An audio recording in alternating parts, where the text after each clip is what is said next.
जय हिंद दोस्तों कैसे हैं आप। उम्मीद करता हूं कि आप अच्छे होंगे। दोस्तों जो मेरा आज का वीडियो है ये है डिफेंस पेंशनर पे। दोस्तों आज मैं कैलकुलेशन करूंगा जिनका रैंक है हवलदार एसीपी 1। दोस्तों इनकी मैं रिटायरमेंट ग्रेजुएटी की कैलकुलेशन करूंगा। दोस्तों कई मैंने पीपीओ देखे जिसमें रिटायरमेंट ग्रेजुएटी गलत बना के दे रखी है। तो दोस्तों एक बार आप अपना पीपीओ निकाल लें और उसमें एक बार आप अपनी ग्रेजुएटी चेक कर लीजिए कि जो आपको ग्रेजुएटी मिली वो ठीक मिली या गलत मिली। दोस्तों कम से कम 60 से 70% ग्रेजुएटी गलत बना रखी है। दोस्तों जिस टाइम आप रिटायर हुए, मान लीजिए आप जून के महीने में रिटायर हुए, जुलाई के महीने में रिटायर हुए, तो दोस्तों उस टाइम जो डीए एप्लीकेबल था वो रिटायरमेंट ग्रेजुएटी में इंक्लूड होता है।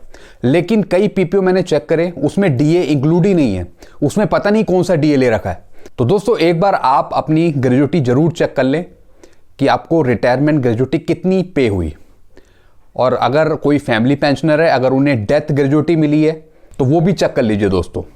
यानी रिटायरमेंट ग्रेजुएटी पेंशनरों के लिए और डेथ ग्रेजुएटी फैमिली पेंशनरों के लिए, ये दोनों चेक करनी है आप लोगों को। और दोस्तों अगर आप भी चाहते हैं कि कैलकुलेशन करूं मैं रिटायरमेंट ग्रेजुएटी की या डेथ ग्रेजुएटी की, तो आप मुझे अपने पीपीओ भेज सकते हैं।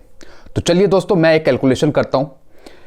इनका रैंक क्या है, जैसा मैंने आपको बताया हवलदार एसीपी 1, यानी इनकी जो बनेगी ग्रेजुएटी वो बनेगी नायब सूबेदार की। तो आइए लैपटॉप पर दोस्तों मैं आपको पीपीओ के साथ दिखाऊंगा। आइए दोस्तों मैं लैपटॉप की तरफ आ गया हूं। चलिए कैलकुलेशन शुरू करते हैं ग्रेजुएटी की। तो ये मेरे पास पीपीओ, तो आप देख रहे हैं रैंक इनकी हवलदार एसीपी 1। ग्रेड पे आप देख रहे हैं नायब सूबेदार का 4200। दोस्तों इनका डेट ऑफ रिटायरमेंट है 30/6/2016। तो दोस्तों जो इनकी ग्रेजुएटी की कैलकुलेशन होगी वो इनकी डेट ऑफ रिटायरमेंट को देखते हुए कैलकुलेशन होगी। यानी उस टाइम क्या डीए एप्लीकेबल था वो इंक्लूड होगा इनके रिटायरमेंट ग्रेजुएटी में। तो आप यहाँ पे लास्ट पे ड्रॉन देख रहे हैं 11900, मिलिट्री सर्विस पे 2000, इनकी क्वालिफाइंग सर्विस है 26 साल।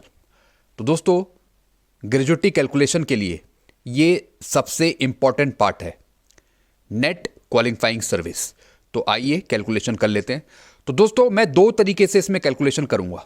जैसा कि आप यहाँ पे देख रहे हैं कि इनकी दो ग्रेजुएटी बना रखी है, उसका डिफरेंस अमाउंट इन्हें मिला है। तो एक मैं कैलकुलेशन करूंगा 6th सीपीसी के अंडर और एक करूंगा 7th सीपीसी के अंडर। यानी एक मैं लास्ट बेसिक लूंगा 11900 और एक मैं बेसिक पे लूंगा 42300। तो चलिए दोस्तों कैलकुलेशन कर लेते हैं। तो कैलकुलेशन नीचे है मेरे पास। तो सबसे पहले मैं कैलकुलेशन कर रहा हूं according to 6 CPC gratuity calculation. तो डेट ऑफ रिटायरमेंट 30/6/2016। दोस्तों उस टाइम डीए एप्लीकेबल था 125%।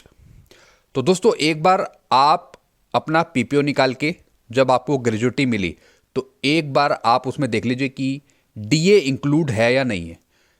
ग्रेजुएटी कैलकुलेशन के लिए डीए मस्ट है, डीए जरूर होना चाहिए उस पर। तो दोस्तों यहां पे डीए था 125% 30/6/2016 में। तो क्वालिफाइंग सर्विस है इनकी 26 साल। दोस्तों इसमें वेटेज भी काउंट होता है 5 साल का, तो वो भी हमने ऐड किया है। तो 26 + 5 कितना हो गया, 31। तो इनकी लास्ट बेसिक थी 11900, जैसा कि आप यहाँ पे देख रहे हैं। तो क्या क्या चीज़ इसमें ऐड होगी, 11900, ग्रेड पे 4200, ये जैसा आप देख रहे हैं, लास्ट बेसिक 11900, ग्रेड पे 4200 और एमएसपी 2000 की। ये मैं 6 सीपीसी की ले रहा हूँ। पहले हम इसके अकॉर्डिंग इनकी ग्रेजुएटी कैलकुलेट करेंगे। 11900 + 4200 प्लस एमएसपी 2000।